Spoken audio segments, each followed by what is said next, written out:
What is up, nerds? Welcome back to episode 56 of the PP Podcast. I'm your host, Lewis, here with Pickleball Pursuit. Got my co-host here, Justin from Pickleball, etc.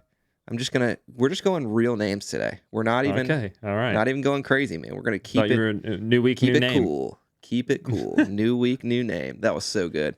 Hope you guys enjoyed that. Just us being, really mainly me, just being complete idiots on this podcast. I'm sure that gives some people some joy in their lives, mainly Justin. But yeah, man, how you been, dude? Yeah, dude, good. I every time you say the number of the episode, who knows if it's right? 56? It could be I right. thought this was 55. Honestly, who knows? It could be. It could be. But I'm pretty sure last week was 55. Yeah. Yep. Oh, okay, good. Well, yeah, dude, I'm good. I'm getting locked in. All right, I'm ramping up athletically. Yeah, I'm ramping up in my performance. All right, we got Worlds coming up. It's basically a month away, and dude, I know it's come quick. Yeah, you and I are playing in that, and I may play in one other tournament between now and then. But regardless, if not, I'm ramping up. All right, I'm ramping up. So well, I should be peaking pretty hard once we get to Worlds, because I'll be playing in a Duper 18 MLP the weekend before. So I think it's Sunday. I'll be playing in a Duper 18 MLP, and then we play on what, Wednesday? Wednesday, yeah. Yeah. So, and I'm gonna be playing some monsters in this Duper 18. Good. Yes, I got Cindy on my team, so had to get the OG, the beast. Get carried. I'm probably gonna be a little right side princess for mixed. So Cindy's good, dude. Cindy is good. We have a lot of. I think we can make a run, but there's a lot of good competition. So we'll see how that goes. But we got a good bit of stuff to talk about today, man. Do you want to run through the list, or you want me to just jump right into it? It's pretty straightforward. We got paddles, some gear. You want to talk about some shoes?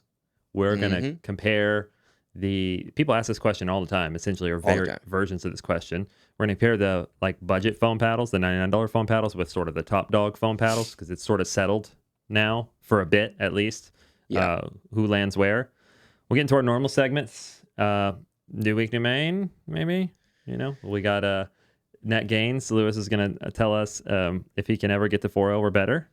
And yeah, then we're going to go over some of the worst paddle trends or worst paddle designs. And in NERDTOWN, last week I asked if you guys were curious about what a paddle development cycle looks like, sort of from the inside of a brand or from my side as a consultant. And a lot of people said yes. So look, I did arts and crafts. I printed some stuff out. These are my charts. Oh my gosh. They work a lot better on the computer, but I brought them so I can reference them. And we'll talk about sort of the product development timeline. That's so cute. That's it. All right. Well, we're first going to talk about some paddles that I got from E6 or Element 6. Now, I talked very limitedly about, that's not a word, but we're going to pretend it is, about the Surtr that I got a couple months ago. And it was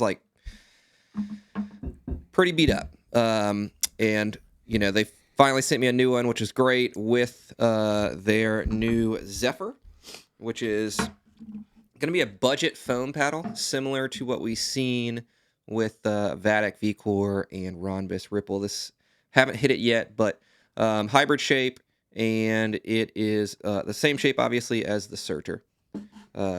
Would love to see them implement these builds and elongate it as well, just so they can have a couple shapes for each construction paddle they have. But this is a very gritty paddle, and it's using their own proprietary, I use that in quotes because I'm not sure if that's the right word that Sal used, but their own proprietary basically concoction or recipe of EPP.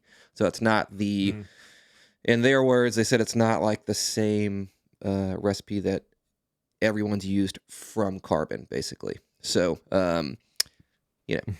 we've heard, people say that before. But regardless, I think this is going to be $100 after code, or right around that, maybe 110. I can check my email in a few minutes just to confirm, and I'll put that on the bottom of the screen. But this is definitely a paddle I'm looking forward to, and I will definitely be hitting the Surtr more as well. Man, I wanted to ask you this question on here, but you talked about this with the Rhombus ripples, and you could like noticeably crunch the edges. The edge foam. Yes. And I can't remember if you said that it wasn't that big of a deal, or that was something that was going to become an issue the more you play with it. Probably not a big deal around the edges like that. So, you know, I mean, I'm actually not 100% how the Surtr is made, but this could apply to a lot of paddles.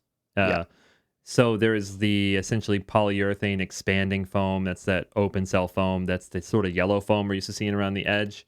And oftentimes that's wrapped in, you know, one thin layer of carbon fiber, sort of makes like this tube. We've all seen it. That's like the outer edge of the paddle. Well, those two things, both of them are pretty brittle because it's thin carbon fiber infused with epoxy.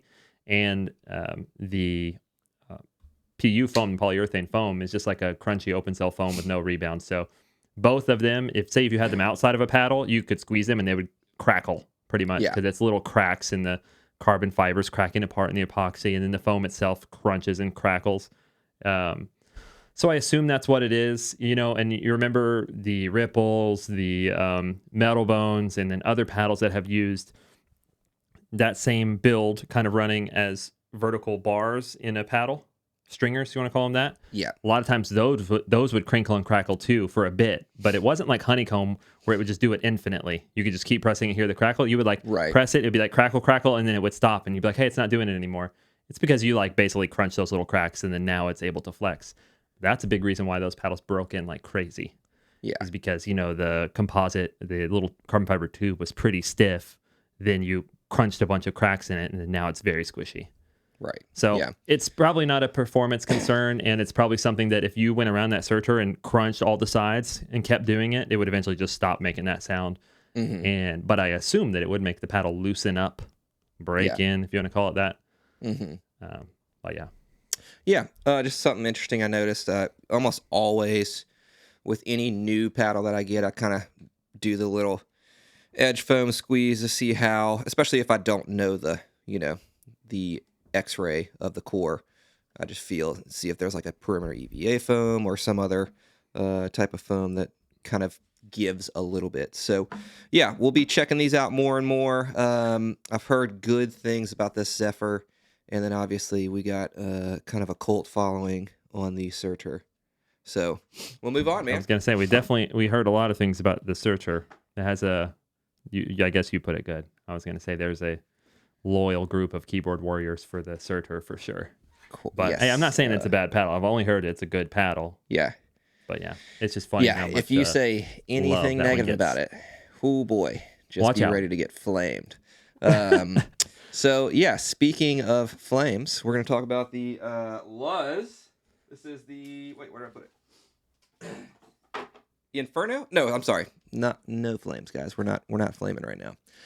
We're going with the Tornazo, which is Luzz's EPP floating core paddle. They sent me this a couple of days ago, and I got a few games in with this, and I was impressed with it. Gave me very similar vibes to the Bread and Butter Loco, obviously, but from my recollection, I think this is $225 before code, so it's like somewhere around, I think it's $190. So it's a good bit more expensive, but overall, just a really rock solid performer. This kind of reminds me a lot of the Avatar from Sypic. That's what I was going to say. Is there fiberglass in it? I believe there is a layer of fiberglass in this layup. Let me double check. I'll pull it up right now. But overall, paddle got really good spin. Had a pretty large sweet spot. I let a couple people try it, and they're like, "Oh, this is really good." As you would expect from all of the floating EPP core paddles that we've seen on the market right now. But just a solid paddle overall. Why is this not pulling up? Sorry, guys.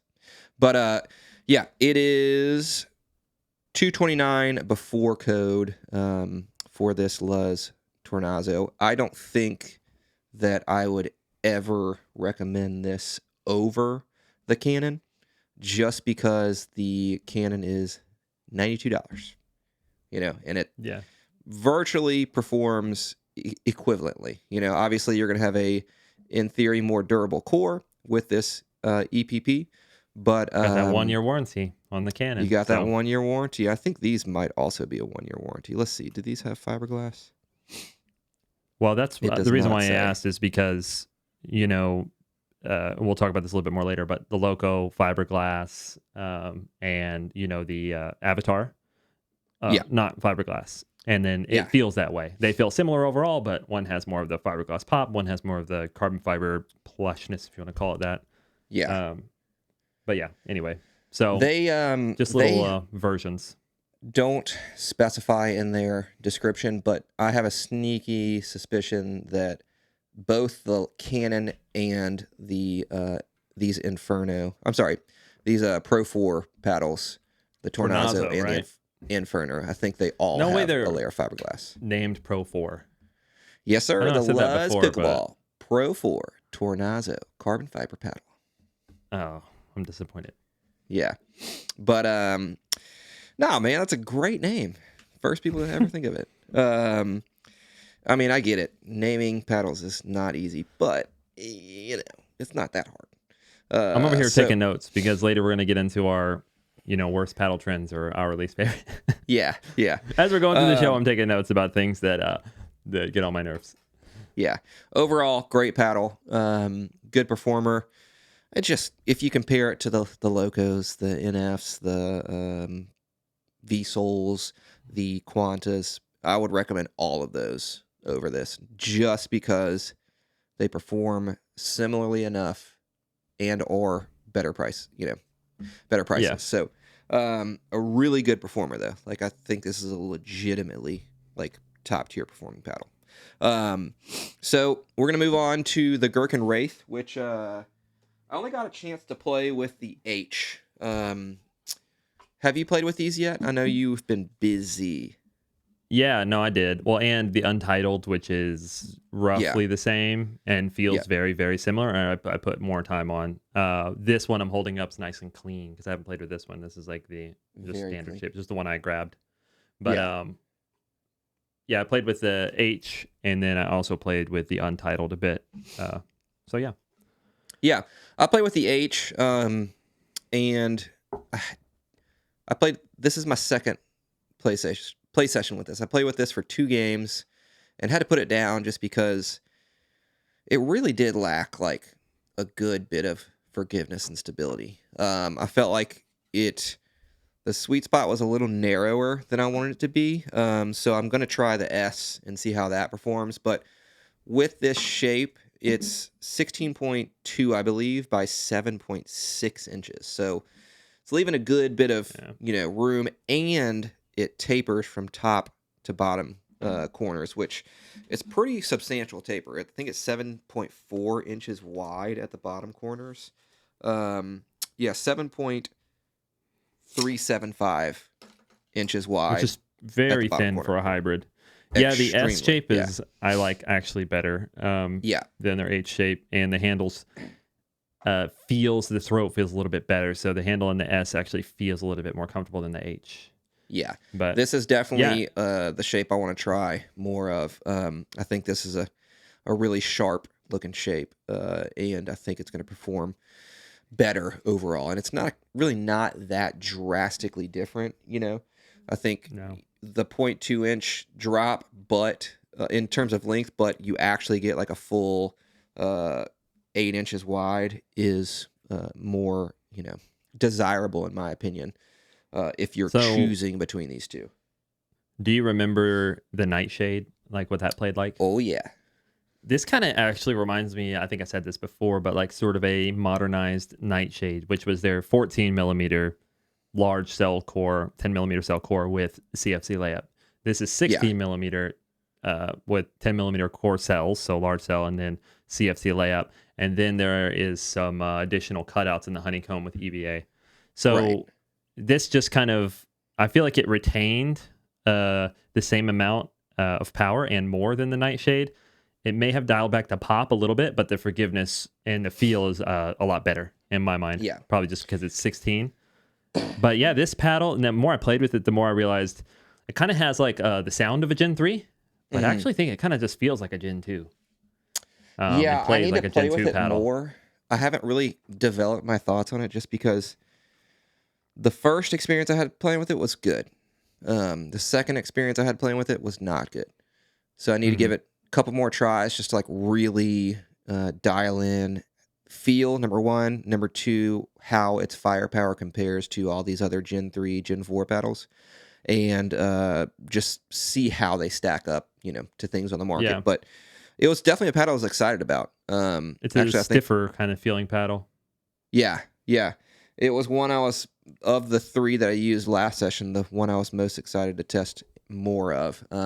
But, take this with a grain of salt. I mean, literally, I'm talking 5 games that I've played with these Wraith paddles that, just because it could have just been a couple off games, which is very typical. But excited to test these out more. I still think I'll have a very, very different opinion on these in about, 2 more full play sessions. So, Gherkin Wraiths, I think these come out soon. They're, I can't remember what the exact release date is, but pretty sure it's October. So, yeah.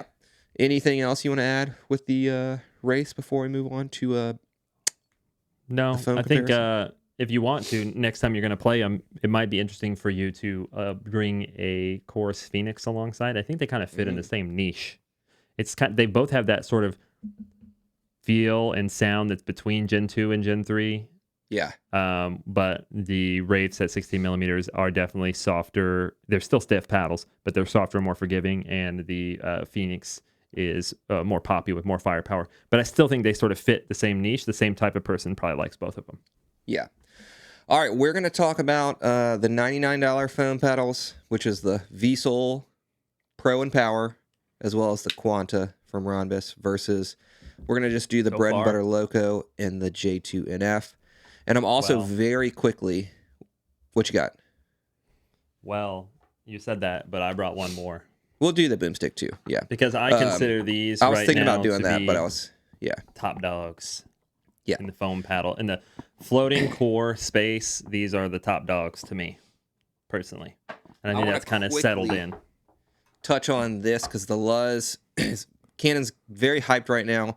Rightfully so. Very, very good paddle for just a stupid price. We haven't really seen a power paddle ever be under, $100 prior to the V-Sols and the Quantas. So the Luzz, I would just say, I'm not even going to put it in the comparison because it's not foam, number one, but most importantly, it only comes in one shape. So this is a really, really good paddle, but it's only going to be for people who love elongated shape paddles. So if you're not an elongated shape paddle user, this is not even, remotely going to fit your needs.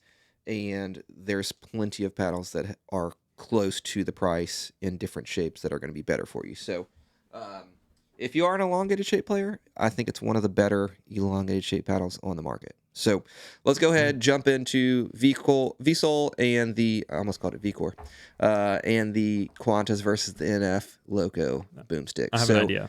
Yeah. What if I lay out these three, the NF, the Loco, and the Selkirk Boomstik, and kind of how I think they fit in the market, and then you say where you think the $99 ones fit. The reason why I say that is because I haven't hit with the Quantas, right? Yeah. So that'll work. But I have extensive time on all 3 of these. So I'm holding these up in order: J2NF, Loco, and Selkirk Boomstik. And in my mind, I think this is the order it goes in firepower. You know. Now, I think that the Selkirk, when you combine pop and power and how powerful it feels, because there is a part of how something feels to people, the Selkirk Boomstik comes out on top, right? Then a little bit less power and pop, a little bit more forgiving. You got the Loco in the center. And then you go even further, a little bit less power and pop, and even more forgiving. You got the NF. Now, this Yep. kind of represents the floating core foam paddle power gamut from like the NF at the bottom, which is still more powerful than a lot of Gen 3s, and then the Selkirk Boomstik at the top. All three of these are exceptional. It's just a matter of finding like which one, fits your preferences, fits your style, fits your disposable income. So, but yeah, Yeah. anyway, okay, so Real and then quick, all of these are those what? three. Go ahead. Which one would you recommend first for just let's go a balance of every category, price, performance, everything. Which one would you recommend first? So the price on the NF and the Loco is very similar. Yeah. Just the Selkirk is $100 more. So Right. So it's going to be very extremely rare. I recommend the Selkirk. I'm going to start this way and say the Selkirk because that's the rare case. Selkirk I recommend for people who are cool with paying for it and you need UPAA approval. Like you're playing qualifiers, you're playing PPA challengers, and you want max power, and it's a great paddle. So boom, that's it. That's the only time I'm recommending Selkirk over these others. Now, NF over the Loco, I think the NF is more than enough power, personally, and it offers more forgiveness and like more defensive capability. For someone like me who's too trash for a power paddle, I actually kind of struggle with the Loco just a little bit, but I don't really struggle with the NF. And then you guys see me, I even go kind of one step further to the FC Plus. But there are reasons to choose the Loco. If you're a good player, you don't struggle with power paddles, or you just think they're more fun and that's your goal, choose the Loco. If you care about graphics, in my mind, choose the Loco. This is like unique, but it's cool. And when it comes to what shape you prefer, that may also push you in one direction or another. Now, this J2 long handle is an excellent hybrid shape. And now Honolulu has an excellent elongated shape in the J6. And the standard shape as well in the J3. But the standard, yeah, I know. The J3, though, may not fit everyone's preferences. It's like a really long-handled standard, and it's kind of a high balance point standard. The, we'll call like the bread and butter standard shape, which you remember from the Fat Boy or the Psycho, is more typical of what people expect from a standard / wide body. So it's easier to get along with unless you know what you're going for. And then would you say that this is one of the awesome. Would you say that this is one of the more offensively weighted, not necessarily like weight, but it's more you're talking weighted about towards the J3? offensive play? Yeah, the J3 shape. Yeah, absolutely. I would say this is one of the most offensive first standard shapes on the market. Yes, agree. Before we had the J2 long handle and we talked about the J2 versus the J3, I remember saying that in a way the J3 plays more like a traditional hybrid would. It's a higher balance. It has more plow through, and the J2 felt more like a traditional standard shape. It has a super low balance. It had less plow through, but it had incredibly good stability. Yeah. So that J3 kind of skews more towards offensive play, like you said. So, but that may not be it for everybody. Some people may love it, but it's probably more polarizing than the bread and butter standard shape, which is just pretty straightforward. All the bread and butter shapes are good. They're just very straightforward and not super unique. And then you go to the Honolulu side, and their shapes are also really good, but they're more niche or unique, Mm-hmm. So I think that the shape, that was a great long non-answer, by the way. One of your best. I think that I would probably recommend, if someone's just looking for the best possible paddle for the best possible price, I think that if you weight offensive capabilities, I'm going to go with the Loco all day, every day. I think it's the most well-rounded if you take control out of the categories. It's the most well-rounded power paddle available on the market right now, including the price. So the shapes, in my opinion, are not quite as good as the J6, the J2, and the J3. However, they are 95 to 98% as good. And more traditional. Yes. So easy definitely. Adjustment for a lot of people. Yeah. But if you're someone who's like, ooh, I don't think I'm ready for elite power, the J2NF or even J2 FC Plus, J6 FC Plus, whatever. Guys. Those are just such good paddles. I said it apparently 7 times in my J6 review. Those are some of the most well-rounded, if not the most well-rounded paddles on the market. So if you weight more towards offensive, Loco all day. If you're weighted more towards balance and control, but still having excellent performance, NF. So anything else you want to touch on those 3 paddles before we do the No, V-Sol now and you. Quantas? Yeah, now I was going to say, now you take it from there and talk about I have played with the V-Sols, but I have not played with the Quantas. So you kind of Yeah. say how the Quantas compare and fit and then all that. So V-Sol Pro and Quanta, these paddles are more similar than they are different. Let's just keep it as simple as possible. If you want a lighter, more, a paddle that you can manipulate more with tungsten weight or lead weight, the Quanta is probably the paddle that you will like more. It will have a slightly less desirable feel, just slightly. Nothing that's going to really, be off-putting, but if we're nitpicking here and being super critical and specific, that's the one downfall that this paddle has, the Quanta. The V-Sol Pro is going to be very, very similar. It's going to be heavier stock. It's going to be a little bit more stable, have a slightly better sweet spot, and just be overall more pleasant experience stock. Both of these paddles 100% need weight. This is the V-Sol Pro Flash, and then all of the Quanta shapes will need weight. The elongated V7 long handle I haven't hit with yet, so I can't tell you for sure.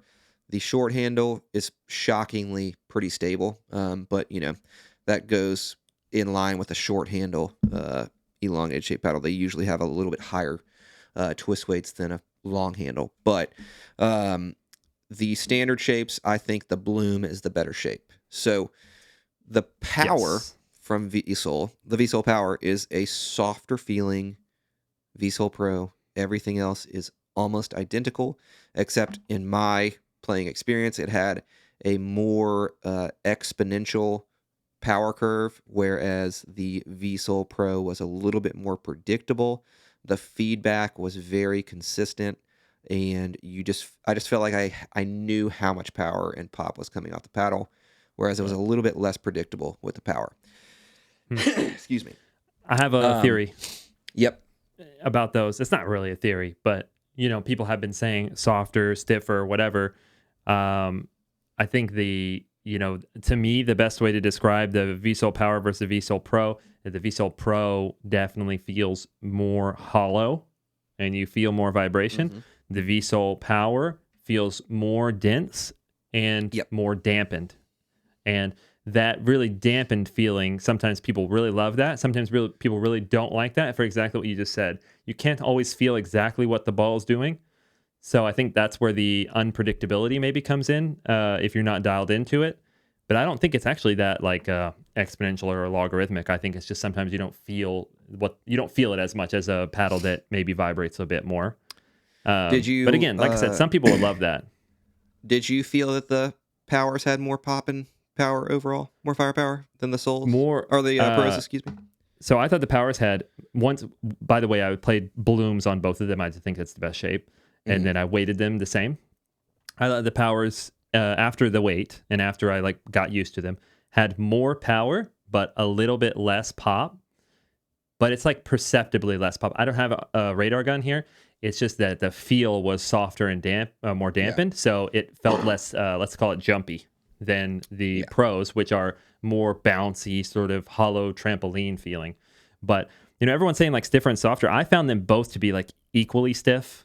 They're not overly stiff, but I just found them both to be equally stiff. I just think it was a matter of the vibrations you feel versus the super dampened feel makes it feel softer. In my mind. So overall, these are all power paddles. They all produce very good firepower. You will be plenty happy with these. Stability, control, and forgiveness are not going to be on the levels of either of the 3 paddles we just mentioned, the NF, the Loco, or the Boomstik. So those are some key characteristics of the paddles. So what would you recommend. So where do they fit? But like, okay, we go back to our scale. Yeah. With the NF and then up to the Loco and up to the Selkirk at the max. Let's say you have your paddle, any of these paddles, the V-Soles or the Quanta, weighted to your preference. Just put it that way. Where do they fit on this scale? All right, so real quick between these three. So weighted to your preference, Quanta is going to be the most powerful, followed by the V-Sole Power in my testing, and then very closely followed by the V-Sole Pro. Agreed. If I put these in all of these, I think these are all going to sit just a hair. Let me say that again. The Power and V-Sole Pro are just going to sit a hair more power than the J2 NF, just very, very slightly. Then obviously we're going to go Quanta. Then we'll go Loco, and then obviously the Boomstik is the most powerful in my. So you think the Quanta and Loco are very close, and then just below that's the Badix, and then just below that's the NF. Yeah, we're talking like if we're going on a scale of 1 to 10, Boomstik 10 out of 10. The Loco 9.7. The Quantas 9.6. The Powers and 9.5. The Pro 9.4. The NF 9.35. Like it is extremely close. I'm with you. Okay. Well, yeah, I was just baiting you into that because everybody kind of has a different opinion because honestly, feel matters a lot. A lot of us don't have a radar gun, whether that's useful or not. And you said what I wanted you to say. They're all pretty damn powerful. Baited. And if you can swing at all, they're more. It's more than enough power. Like, I don't know. I've been kind of migrating the other way towards less powerful paddles because I've been playing with like the FC Plus, which I hear people being like, "Oh, I need the NF because I want a little bit more pop and power." And I'm like, "You've been playing from with my this bad play boy, sessions." I'm like, lifetime. "Why?" Oh, the lifetime ball. Yeah, I have been playing with the lifetime ball, but I'm like, why would anyone ever need more power than this? Because if I get it put away, it's like if I get it put away and someone gets it back, you're like, wow, amazing get to that person. They may get it back, but it's unlikely, especially if it's like a really clean one and they're not way back behind the baseline. Of course, then they can do it, but yeah. Anyway, all right. So I don't know. Well, I'm trend hopping. I'm going back. I'm playing all court paddles now. Would you ever recommend the V-Sole Pro or Power or the Quanta over any of the three? Let's call them elite tier. 100%. Absolutely. Yeah. And for what reason? There's no doubt in my mind. Budget. I mean, people have different levels of expendable income, and that's totally fine. Or maybe people like blast through paddles. We know some people who just really beat the shit out of their paddles and they make it through a lot. So in that case, buy yourself two or three $99 paddles for the same price as, one of the more expensive ones. But also, sometimes $99 is a stretch for people, which I totally understand for a piece of gear in a hobby. So just when you talk about $200, that's double. So without question, without hesitation, I would absolutely recommend it. In fact, I did. One of my regular playing partners, I was like, yo, dude, I know what you've been playing with, and it's about time for him to get an upgrade. But he's just somebody who doesn't want to spend the money. He's been playing with it. It's so silky smooth. I see reflections off his paddle because it's just, and And so I gave him the Vatic Power Flash, and I was like, try this. So there's a perfect, person for he loves it, by the way. So off-topic tangent. There's this older gentleman who plays at Stacks every now and then. He has this old champion paddle. If any of you guys have been like OG, pickleball players, I'm sure you've heard of that. But he has the sweet spot completely worn down. Like all the paint is completely off, and those paddles were literally as smooth as smooth as glass before. It's being worn down. It's just crazy. So you haven't given him a paddle yet? No, he don't care. He's been playing with that for like 20 years, dude. He doesn't give a crap. So I would echo that real quick to get back on track. I would echo that almost exactly. If you're someone who's budget conscious, V-Sole Pro, V-Sole Power, Quanta, take your pick. Doesn't really matter.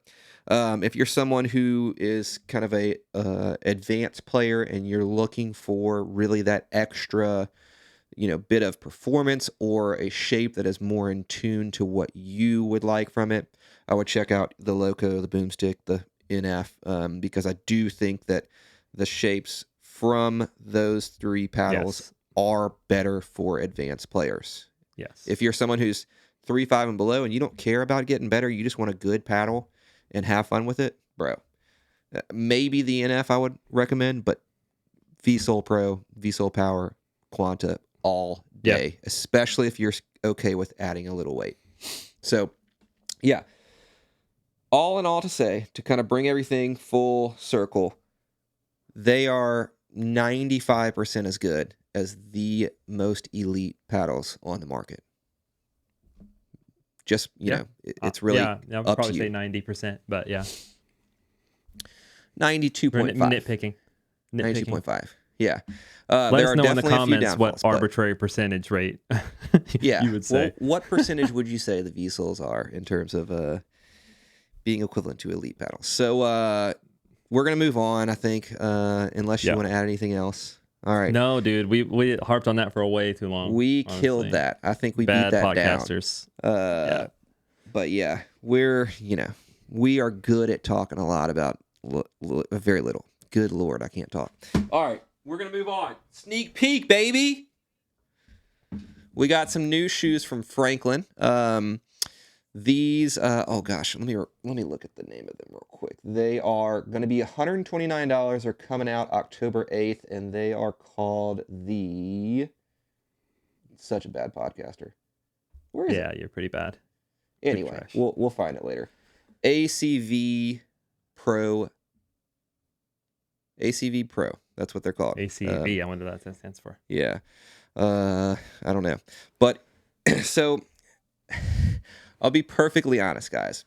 Whenever the people at Franklin sent me the email and they showed me what these shoes looked like, I was extremely skeptical. I'm gonna be honest, guys. I got a few vanity issues in terms of things that I wear. I want it to look good. I'm not gonna even pretend like I don't have those issues, but these look like those New Balance dad shoes, and I'm not talking about the cool ones that are trending right now. These are You're talking about the ugly. ones that get grass stained green from all the dads who mow the ones them. you mow and your grass in. You know what those look like? The Nike Monarchs, by the way. Yes. Yeah. It's like this felt leathery drag guard.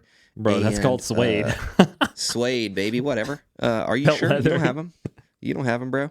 But anyway, regardless of that, I tried them on and put them on. And I was like, oh, these feel really good. And then I played with them and I was like, damn, these are like legitimately one of the best experiences I've ever had playing in a shoe. My feet felt great after. I was fresh. I was ready to go.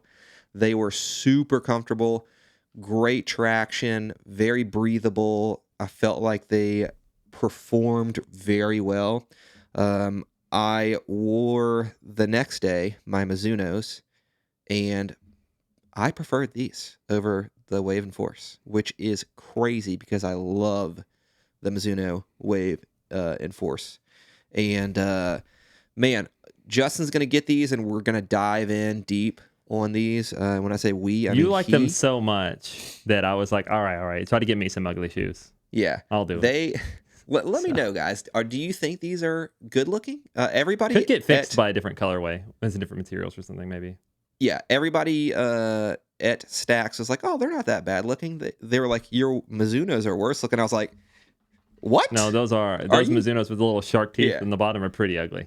Yeah. Well, these are these are not my cup of tea, but I will forego my issues with. Listen, we play with Honolulu paddles. We're function over. That's what I was literally just about to say, bro. I was like, it goes in line with my favorite paddle, the Honolulu J2NF. Not a very good looking paddle, but function over form, baby. Does it play well? Yeah. So $129. Code Pursuit brings 10% off that. These launch October 8th. I am extremely impressed with these shoes. I guess I got a new main shoe, dude. We'll be using these until. Do they have those little breathing windows on the bottom like the head shoes do? Yes. I thought I Yes, saw that they in the do. picture. Yeah, and man, these Oh. are thick Everybody loves the cool arch. You know? herringbone pattern for their outsoles. So really like these. Gonna see how they hold up. I think they look on screen like they wouldn't be very durable, but all of the material is pretty rigid and structured and feels fairly protected, even though it is like, what material did you say that? Suede? Felty leather. I mean, I'm not Felty touching leather, it, but felty leather sounds like Yeah. suede to me. Yeah. So, yep, really comfortable. That's probably like the most impressive characteristic about these paddles is just paddles. Shoes is how comfortable they are. Very, very comfortable. Yeah. So, if you like Nike Monarchs and you're a dad, you probably will love these shoes, dude. So, moving on, got dude. another That's my piece of sneak gear. peek. Before you get to the segments, we got another piece of gear we're going to talk about. Oh yeah. This. The BnB. These are the bread and butter car towels. What are they called? Ride and dry. And look, your boy had to get the nerdy turny pattern as the champion. I gotta. You can see a little belt back there. I put it in there. Just maybe you guys see a little bit of it each week, just to remind Lewis what happened. Absolutely. But yeah, Just they're like terrible. I'm not going to unfold it all the way, but basically they're large towels and they have a sort of flipped around pocket that you put over the headrest of your seat in your car and then lay it down. And these are the bread and butter ones, which they're now selling, and you can use this as a code for a discount. He'll, I'm sure, put all that on the screen. Yep. But this isn't a new idea for a product. It's just new for pickleball. I was telling Lewis that I've actually been using these seat towels now for years because Same, two of my other hobbies for I didn't know that. For not years, but a couple months I've been using one. It's so smart. Fugly. But yeah, we go mountain biking and you end up muddy. So you don't want to sit directly on your seats covered in mud because it's like specifically the tire just flings mud up your back. So we use them for that. Also, we'll go paddleboarding in the lake, so we're soaking wet. And so we've been using these, just some random ones off Amazon that work decent. But hey, now I got some stylish ones that remind all the haters that I actually won a tournament one time in my life. I may or may not have gotten carried. We don't have to talk about it. Yeah. What do you think? I mean, I got carried to the final with you. Don't worry, brother. We are the same. I really like these. I'm glad that somebody is finally making some pickleball dedicated ones that are cool looking, as bread and butter always does. They're $40, so very much in line with those crappy, ugly ones that you get on Amazon for $32 or $35. You'll get a better looking product. Doug has said there's a lot of patterns. There's like a lot of designs. Yeah, let me count real quick. But Doug has said that the more you wash them, the softer they get. So there are 10 designs. So that's a lot, dude. Tons of options, and I can confirm I've used them probably 8 times by now. And it's been like a week and maybe a week and a half now. And I like them a lot. I almost bought one of these until I saw that they were sending me one. I was like, oh, great. Now I don't have to buy one. So, yep, Bread and Butter's new car towers are legit. Some might say elite. So, we're going to move on, I guess, to everyone's favorite segment, which is New Week, New Main, sponsored by BnB Pickleball. If you're looking for overgrips, I said that one first this time, tungsten tape. They have new tungsten, what is it called? Tuning tape, right? It's like Pro Tune tape or Pro something? Tune tape, It's yeah. actually I got mine tungsten. just out of reach. There you go. But I love this stuff. We'll talk about that more. But if you need overgrips, tungsten tape, sleeves, towels, bags, shirts, apparel, all kinds of stuff, you can use code Pursuit to save 15% at checkout when purchasing on BnBPickleball.com. We love BnB Pickleball, and I'm really glad that they got this new Pro Tune tape. It is awesome. It's significantly thinner, and the best part is you can literally just tear it with your fingers. Oh, best part. Yes. Yeah. I know Back a to lot the of old people days. are not as OCD as I am, and love that Sometimes you you're can at the tear. courts though, dude. Sometimes you're at the court and you just like need to add something, so tearing matters. But Well, here's yeah, the dude, deal, bro. it's I have a whole dedicated pocket in my bag that has me too. fold-up scissors. It's got all my tungsten tape. It's got electrical tape. It's got everything, Me bro. too, unfortunately. But Yeah. like when tungsten tape first came out, you used to be able to tear it the same way, and I didn't have the scissors, and then it got tougher, and then I had to get the scissors. But yeah, I mean, honestly, was the first terrible tungsten to come out and was terrible. Still a great product, but he moved on to the tuning tape, right? Yeah, which I actually haven't tried that. I don't know if that is similar to this Bodie, but I will say that Bodie pretty much answered all the questions. Every complaint that people had about the tungsten, it's too thick, it's too rubbery, you have to cut it with scissors, it's too expensive, all that. This is less expensive. It's way thinner, and it's more sleek looking on the paddle. You don't have to use scissors now, and it is still a non-toxic lead alternative. So you don't have to cover it with tape. You can touch it, whatever. So, yeah, I mean, honestly, it's just like an improvement across the board. So it's awesome. All right, it's a new week. Just go ahead and tell us you're playing with the J2FC Plus. Boring. J2FC Plus, new week. New week, same main. Boring. Boo. Dude, this battle's too good. It's too good. Yeah. Trust me, I don't like necessarily. I always, and it's just like it's a problem I have. But I always like want to find the next paddle. I'm like, ooh, what am I about to make? Yeah, of course. Yeah. Bro, it's too good. The shape is perfect. Everything about it is perfect. And this setup, the weight setup I have, also boring. But I just have the 3-gram pods. I tried a bunch of different ones, and this has been my favorite. It has enough plow through, enough stability. It's fast enough in my hands. In fact, I feel like my hands have been really fast recently. That has to do with some of my training, but also the paddle helps me. And people have asked in the comments, like, oh, what's the metrics when you set it up like this? So just a 3-gram pod on each side, and then I took off the stock grip, put on 2 over grips. I replaced the pallets with hard pallets. Yes, 3D printed, for those who ask. There is a Maker World file. Maybe Lewis will remember to put it in the description. Oh yeah, if you want to print it. Sorry guys. Yeah, we got so many questions last week, and I can't comment it. I want to comment and answer and give you a link, but I cannot make a comment with a link. YouTube will just delete my comment. So yeah, I'll remind myself to put the. I'll remind myself right now so I don't forget that. But basically, it's just a 3D file that they can download and use as a 3D printer and replace the pallets. And if you have a 3D printer, if you know somebody has a 3D printer, it's free. You just get the file and print it, and then it makes hard pallets. Will you quickly tell people how to replace those without damaging their paddle?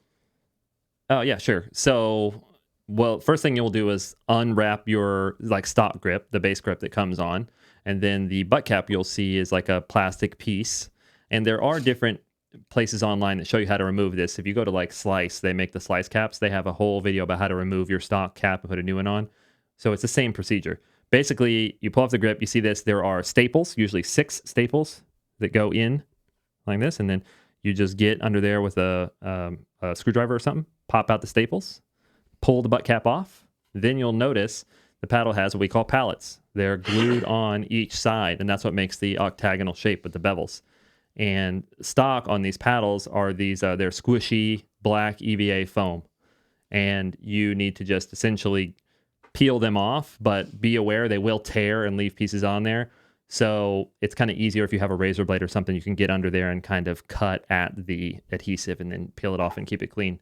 Then you'll have your new hard pallets, 3D printed or whatever.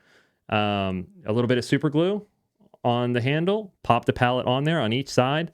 I usually wrap a wrap of electrical tape at the top right here, and then one at the bottom just to hold it on there while the glue's drying and while I'm putting it back together. Take your original butt cap, same thing. You'll just put super glue around where the butt cap's going to go. And if you want to be extra certain, you can also wrap maybe 2 or 3 passes of electrical tape right there. And then the butt cap will be really tight. You have to press it on if you put the tape on there with super glue. And then you can put your paddle on the ground like this and push on it to make sure it gets all the way seated on there. And then that's it. It's done. And then, like I said, if you want to be double sure, then you can do a couple passes of electrical tape around the junction where the butt cap meets the pallets. It also tends to make that transition a little bit smoother, especially if you're skipping the stock grip like I do. So I do all these things. I go overboard. Nerd. And yeah, of course. Got to make it perfect, bro. If it's going to be the main, I get it. Brett BMac, pointed out how He's like, "Are you like OCD?" And I was like, "What?" He was like, "Yeah. Have you ever noticed that every one of your paddles that you overgrip looks exactly the same?" And I was Mine like, do too, though. I'm not OCD. I feel "Yeah, like that I'm looks like pretty super, clean. super specific with how my. I mean, they all look I think I pretty think much, everybody figures pretty out much their the favorite same. way, right? Yeah, yeah. And then It the cracked last me thing up I'll though. say about this, uh, just people ask what the weight is in case they get if you get a J2 NF or J2 FC long handle, the metrics are basically the same for swing weight and twist weight. And then with this little setup, this is at 114 swing weight. It's like 7.3 twist weight. Yep. Still very light. It's only like 8.25 ounces. All right. What about you? What about you, big Man. dog? All right, new week. It's not a new main, but Chill. J6. It was close. Just for whatever reason, still prefer the hybrid shape. Just a couple mishits here and there that I usually don't have with hybrid shapes makes me prefer them just a little bit more. But I also want to share this because the new J6 shape has hard pallets. Yeah. So they're So listening. you don't have to do all that paddle surgery. They're Dude, listening. I can't believe that we're Honolulu shills yet again. I can't believe I'm a Honolulu shill whenever I don't even have an affiliate code or make any money off reviews, but yet I get called a shill weekly. Hey, if you like something, you're a shill. And if you say something's bad, you're a shill for another company. So just get used to it. That's true. It's true. Okay. Yeah. J2 and F still the main, obviously. Best hybrid shape in the game. In my opinion, by pretty clear margin right now. The shape is excellent. There is one company who's about to drop a hybrid shape course that they slightly iterated for the better, which is, in my opinion, the second best hybrid shape on the market right now. There's another company. We'll see. Oh, yeah? There's another company who's about to drop a hybrid shape, which I think slightly edges out the NF long handle. And who is that? I can't, well. Is it NDA? Actually, I guess I can say. No, it's not NDA. I guess I can say because this paddle's been out in the public already. Yeah. So this is not NDA. This is not private information for me. It's just like kind of niche and behind the scenes on the Discord. But yeah, the neonic shape, I think they called it the Astral, and then I'm pretty sure now it's called the Frost. Well, they had some prototypes. I think they were unapproved that they sold to some people. I got to try one and hit one, and this was before the J2 long handle, and that shape is amazing. To me, it's like the perfect hybrid shape. So wow. I assume that their next paddle, which they've talked about on their Discord, may be coming out within the month ish, would be in that shape. Cannot wait. So Cannot wait. There's also a new elongated shape that's that pretty good neonic too. paddle, the Flare Prime X. So I'm excited to see what they do next. All right. Well, that's new week, new main. You ready to jump to net gains?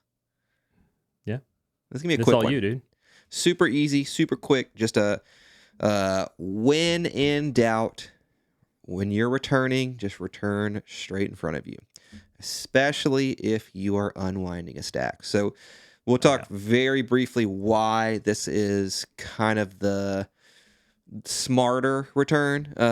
Number one, if you return straight ahead, it's going to give your partner better ability to cover the middle of the court and not have as much court wide open for you to be targeted on the opponent's third. So if you return cross court, you are going to push your partner to cover their line to where there is so much space available for the opposing team to hit a drip, At a your drop, feet. a third at your feet and just crush you. So now this is not you have to return straight ahead every single time. Just when in doubt, when you feel like, especially against really good drivers, I would say almost always return straight ahead. If you have playing a team that's super good at driving the ball, return straight ahead because they'll eat you up on those cross-court drives you run it in. So just definitely a quick unwinding. one.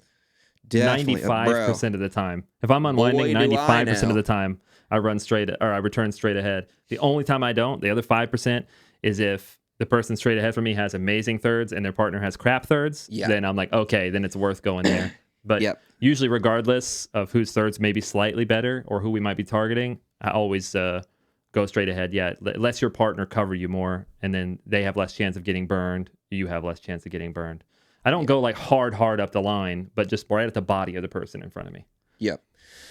And like Justin said, there are moments where the rules are meant to be broken, so keep that in mind. But more often than not, you're probably going to be safer returning straight ahead. So that's this week's net gains. An easy one, a simple one, just one to think about next time you're playing and see how that works out for you guys. So, all right, we're going to move on to, should we call it Wine Town? No, probably not. I don't even think this is a segment. This is something we wanted to talk about. We're going to talk about the worst paddle trends, things that we see in paddles all the time. Yeah. That are just like, why is this still a thing? Why is this still so common? Do you want to go first, or do you want me to go first? Dude, I'll go first because we'll go back and forth. I have a few. Some of them are we'll quick. Go one for one. One for one. Here's an easy one. You might steal mine. Gray edge guards. All right. I think that started with the Yola Gen 2s. It's so played out. It's really kind of ugly. It's not that interesting. I'm over it. I would agree. Yeah. Gray edge guards are pretty ugly. There's actually like more and more of them, but I think started with whenever Yola did their Gen 2 in gray. I thought those were probably the ugliest paddles of all time. The Yola Gen 2s. Wow, that's a stretch, but years later, people are still doing it. It's not horrible, but it's just boring. I mean, it's not candy colored gradients, but hey, I don't love those either. All right, you go now. All right, my worst paddle trend by far is paddles that taper. And by taper, I mean, let's bring out the sides aren't parallel, right? Yeah, the sides are not parallel. So the top corner width is wider than the bottom corner width. This pisses me off. I'm just going to go ahead and say it. It makes me mad. It's like, this is an inferior shape. Some people say it brings the sweet spot higher. Justin kind of disproved that myth a couple episodes ago. And I don't get it. There's no benefits stability-wise, sweet spot size, and also just like performance that you are getting from tapering these bottom corners in. You're losing stability, you're losing forgiveness, you're losing sweet spot size.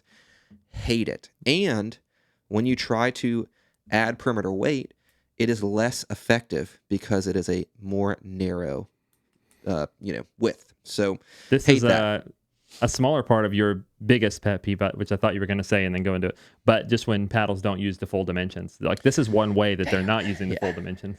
That was my next one. Oh, okay. Well, it's kind of the same thing, That's right? okay. Yeah, well, kind of. By the way, here's an alternative to that Vatic shape you just held up. Here's a hybrid shape, extremely similar, no taper. Parallel sides, you get and the twist weight and stability and forgiveness on this shape versus the flash shape is significantly improved. It is. All right, you ready? Here we go. Vatic, V-Sole, power, stock weight, 112 swing weight, 6.32 twist weight. You ready for this? Loco, 112 swing weight, 6.9 twist weight. All because they have, obviously these are slightly different builds. Let's do the V-Sole. The V-Sole is almost identical. Or excuse me, the Pro. The V-Sole Pro is 108 swing weight, 6.34 twist weight. And this is 6.9. So very, very strikingly similar builds with these, but this Loco has a tremendously higher twist weight. So stability. Yep. We know every 0.1 inch matters a lot. Bro, every 0.1 inch matters. You got to get even if that's all you have. It matters. Well, all right, I'll go to my next one now. And I have a few, by the way. But dude, fluff marketing. My God, I hate it. Like, oh yeah. You just I'm not targeting this paddle. I'm just holding up a paddle just to talk about a paddle so I can point at it. But let's just say this paddle has like a standard honeycomb polypropylene core that's in every fucking paddle that we've seen for years.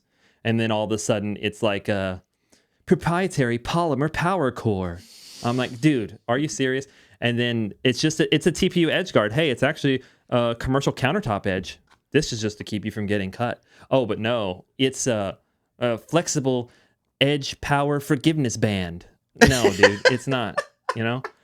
So that is just rife. I mean, I understand marketing to an extent, but here's my actual thought. How about you just make something that's good enough that you say, hey, this is what it is, this is what's in it, and this is why it matters. And then you don't have to fluff it up. But when you make something that's otherwise boring and maybe not as good or the exact same as a competitor, you got to try to make it fluffy and say, oh, this is how it's better, this is how it's different. Anyway, as you can tell, dude, this ruffles my feathers. I hate this shit. And anytime I have to talk about a paddle in a podcast, and you'll notice I avoid saying the fluff marketing terms. I just try to call it what it is. Yeah. But, anyway. All right. Next up. I hate a elongated paddle with a 5.3 inch handle. I despise this. This is one. Oh no, that's the worst paddle trend, though, right? Well, some people love I guess it. it's not necessarily a trend, but these are our pet peeves again. Yeah, we might as well just rename this to paddle pet peeves. But I think this is a very awkward feeling shape. The balance is very strange, and I just can never, ever, ever feel like I'm hitting the sweet spot. And it just everything feels wrong about this shape. So yeah, I mean, I'm with you. I just know some people love it, but yeah. Okay, all right. I got another one, and this is something I've talked about a lot recently. Dude, I am so tired of the gen names, especially now, because we are crossing those lines a lot. Yes. And what, has become Gen 3, the same concept are used in floating cores, full foam, and then now all of a sudden that's Gen 4, but it's like, hey, this is the same concept, but just with a different material. And then, it's all over the place. So I'm so tired of it. And specifically, I was really, really hoping that when we moved to full foam, we would stop using the gen terms and saying, oh, now this is Gen 4. Can we just say it's full foam? Can we say it's a full foam floating core? Can we say it's a solid EPP full foam? Can we say, I can understand the ones that already exist, like Gen 3, Gen 2, Gen 1. The market already knows those already exist. We can leave them. But can we please leave those in the past? I'm so tired of it. Again, if you make something that's good enough, why don't you just call it what it is and say it's good and here are its merits and here's the, actual description of it rather than trying to make another marketing term about it. All right. Yeah. Anyway. All right. This is not a trend, but it is a huge pet peeve of mine. But it is when the butt cap of a paddle is very narrow and there's not much of an angle to it. So there's a fine line with this one. It can be too much of an angle out to where it's like a annoying. Yeah, like a flare out where it's annoying, or it can be just too, straight with its angle. This is the J2 FC Plus. Honolulu Pickleball is one of the most common culprits of this. Now, this bothers me, but it's very easy to fix by just what you've told me. You just go around the butt cap twice with the overgrip and then start wrapping it up. Oh, yeah. That alleviates it immediately. So super easy fix, but just something that bothers me with paddles. So, and the butt cap on the Honolulus is the same one used across the whole industry, except for there's a few that have uniques, like Selkirk's is unique. Mm-hmm. The thing that makes it feel like that, though, is certain stock grips. Yeah.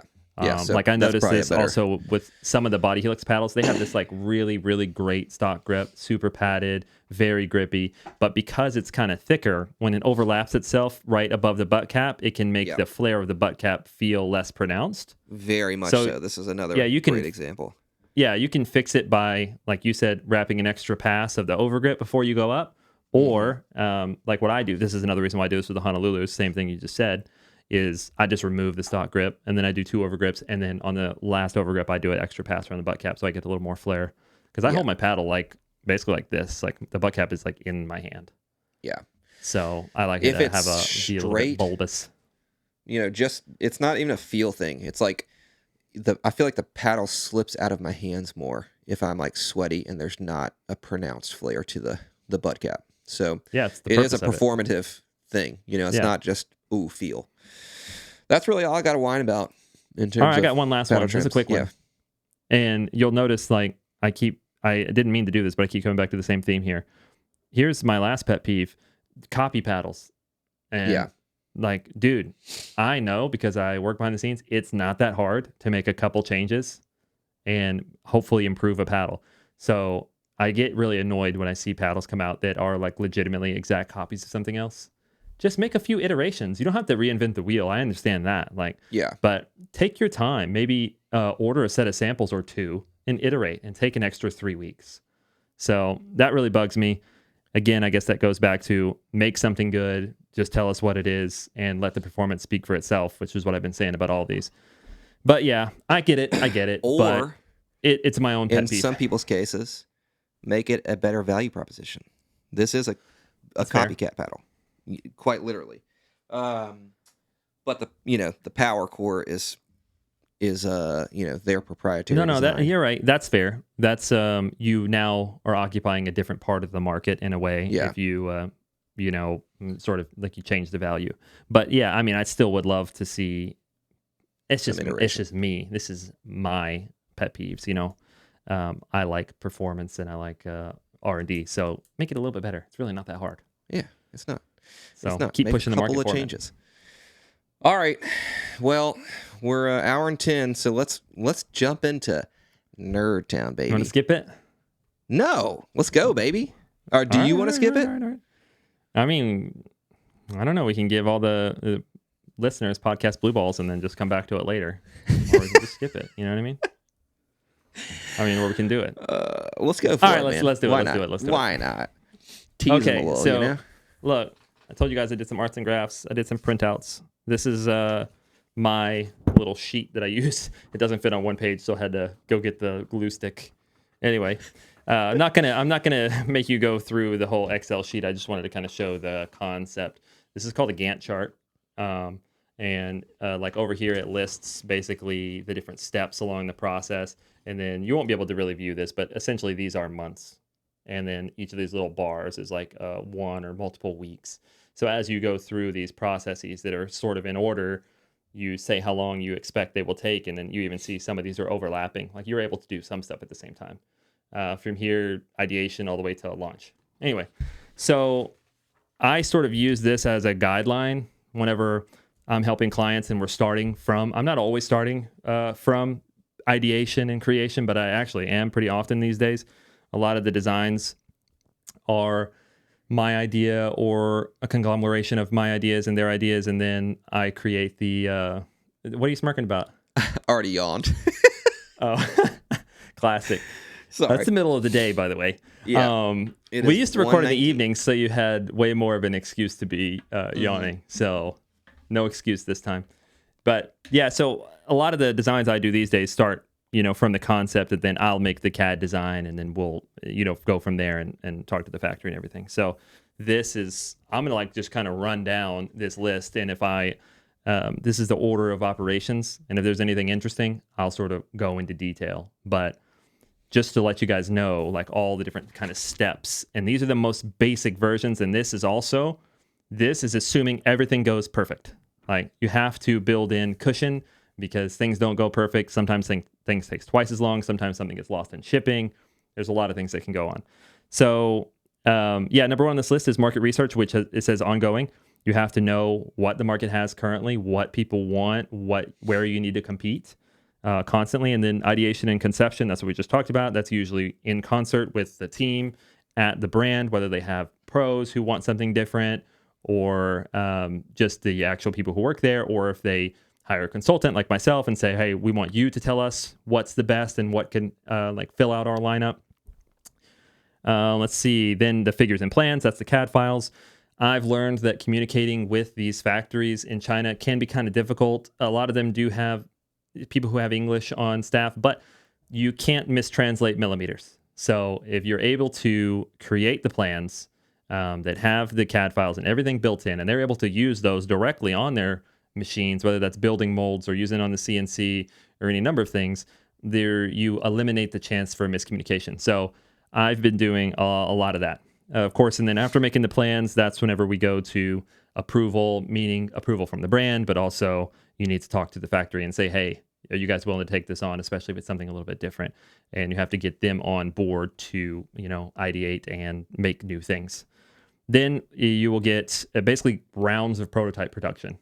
So you might order a round of samples. I'm literally looking at 2 boxes of samples right here. One has 15 paddles in it. One has 12 paddles in it. And that's round 2 and that's round 3 of the same paddle I've been working on. So you will order multiple versions because you don't know. It's kind of trial and error. You're going to say, hey, we're going to try different densities of foam. We're going to try different layups. We're going to try, maybe different thicknesses, maybe different shapes, right? And so you're going to get a lot of these, and then it's a lot of testing. And that's something I do a lot. It is a lot of testing to narrow down which ones are performative, and which ones need to be explored further. Then you might narrow down 15 to 3. And then now you realize, we need to make these changes. Then there are changes to the plans. You kind of go back to the top. You order your next round of samples, and that 3 becomes 12 again, because now you iterate down that branch. It's kind of a branch, right? And then the same thing is going to happen. You're going to test those 12, and you're going to get down to a final 2 or 3. And then you're going to see maybe you need another round, maybe you don't. And then when I say testing, I mean play testing and a little bit of testing I do here and dissection to make sure everything's looking good on the manufacturing side. But there's also, now at this point, you have to be really conscious of PB core and deflection and the actual testing from USAP, UPA. So you have to sort of fit in when you're getting close and you're like, ooh, man, this could be good. We may need a couple more changes, but this might be awesome. That's when it becomes time to say, all right, we need to send these off for PB core testing, which you can get third party or directly, from the organizations at this point. And it costs a lot of money. It takes a little bit of time, but you need to make sure that you're going down a road where you can actually have a legal paddle. Oftentimes, paddles don't pass right away, especially right now where everybody wants to make a power paddle. And if they fail, then it becomes another process of iteration of, okay, what do we need to change? How do we need to change to get this to a place where it's legal, but we don't lose the playability characteristics that we've built up to this point and really love? So there are many steps that could repeat, okay? That testing, iteration, testing, iteration, testing, iteration, and testing meaning play testing, dissection, and, then testing from the approval bodies. All right, so let's just assume we got through all that and we have an awesome final candidate, Then you have to do basically, and this is when I said things overlap, during all this testing iteration, all of these items are also overlapping, and this is like happening in the background. Your order volume assessment, which kind of goes back to market research. You need to know how many do we think we're going to sell based on our own history as a company, based on how many of these other paddles are selling, based on is this hot, is this a good time, all that. You need to be doing graphic design. You need to start, once you get to a good place, you need to start ordering samples that they might call like media samples. Maybe these aren't the exact final build, but they look like it on the outside. That way you can start filming videos, doing commercials, doing ad content, because that stuff takes a while, right? And you want to have that all ready before launch. So sometimes you have to film that before you have the actual final build. So you'll make these media models of the paddles just for that. Let's see, USAP approval for real. You have to kind of wait for a while for this one. And then a lot of it's overlapping. You'll start your full production. Often what happens is you'll have a big number of full production, but you'll say to the factory, hey, we would like you to make this many paddles for us, and we'll have them by launch, but can you send us X amount first, right? So let's just say 5,000 order, but we want 1,000 ASAP. That way you can get that 1,000 and start pre-sales, start sending to reviewers, start doing all that stuff. Yeah, and that's, like I said, product videos, and then sending paddles to the reviewers. That's all about the same time. And then you have to, of course, do all your pre-launch stuff. There's a lot that goes into launching a paddle internally. You need to figure out the economics and how it works for your brand. And you also need to look at the seasonality of what's going on in the market, when you want to release your next paddle, because all of this stuff I'm saying is in parallel with multiple other projects. If you're doing R&D right, you're doing this entire paddle development timeline that I showed for one model here, and then maybe you're 3 months behind with the next model, and then maybe you're 3 months behind that with the next model. So it's parallel development. You have multiple paddles, and sometimes you hit on something and it goes quicker. Sometimes you hit snags and it goes slower, and you have to switch the order of which paddle you want to release when and why. So there's a lot that goes into trying to figure out when's the best time to launch. And yeah, when it comes to pre-launch, that's when it comes to socials, marketing, reviewers, There's a lot of communication that goes on behind the scenes with all those parties and making sure everything lines up to build the buzz, build the hype, just in time to launch the paddle. Okay. Great. That was Questions? good. I do have Pretty a question. straightforward, huh? What can expedite these? Well, I mean, you can basically skip a lot of the testing and iteration if you're not doing R&D on something unique, right? Yeah. Like you said, a coffee paddle. Well, skip all the steps. Skip right to the step where you're like now talking about order volume assessment, graphic design, getting some for approval, all that. You got to skip all the design and iteration. You got to skip the CAD files. You got to skip everything because you're just going to make essentially what's a catalog paddle. Yeah. So, yep. And then, dude, sometimes you just nail it. Huge thing 2 years ago, almost. Catalog paddles were just popping up everywhere, left. Oh, they still are. Yeah, it's just more varied. Not quite as often because the approval is significantly more expensive than it was a year and a half ago. And just to put this in perspective, everything I just rattled off, this is for, like I said, a paddle where you're designing something. It doesn't have to be crazy new, but at least iterative, right? Something that no one's built before. You might have to get molds made. And this little thing shows us best case scenario from the first meeting where you're talking about the idea and about to make the CAD file to launch is like 9 months. So there's a lot of work and a lot of planning that goes into this. Now, we talked about a catalog paddle. You get to skip a lot of that.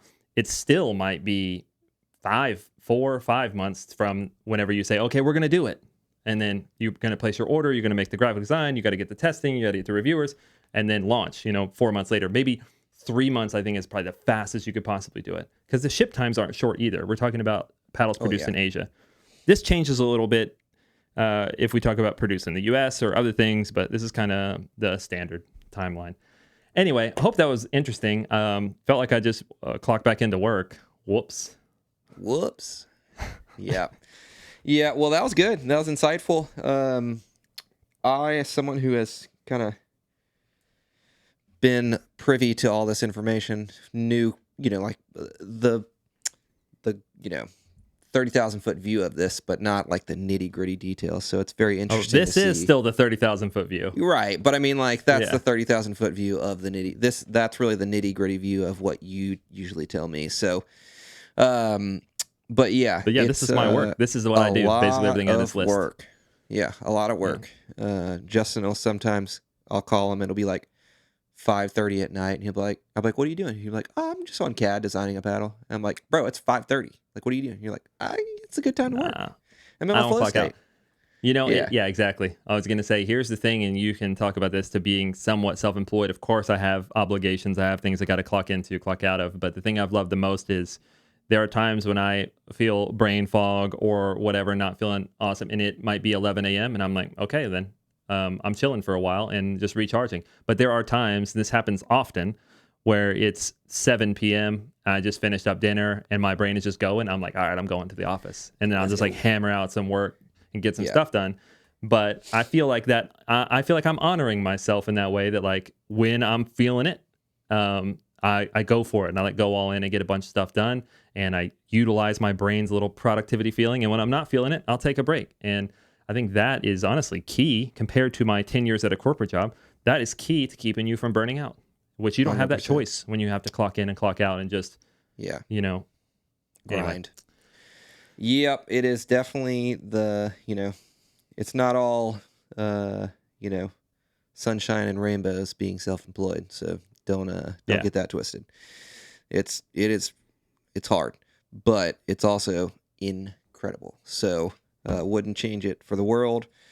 Justin, great development cycle, NERDTOWN. Very insightful. I think a lot of people will realize why companies like 6-0 and Selkirk take so long to produce, paddles. Yeah, the bigger you are, the longer this takes. Yeah. It's like you have to. There's so many T's you're crossing and I's you're dotting to get exactly where you want to be.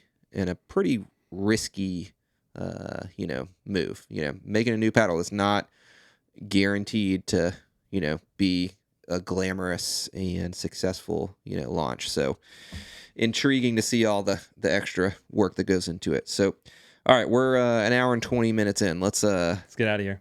Let's get the heck out of here. All right, guys.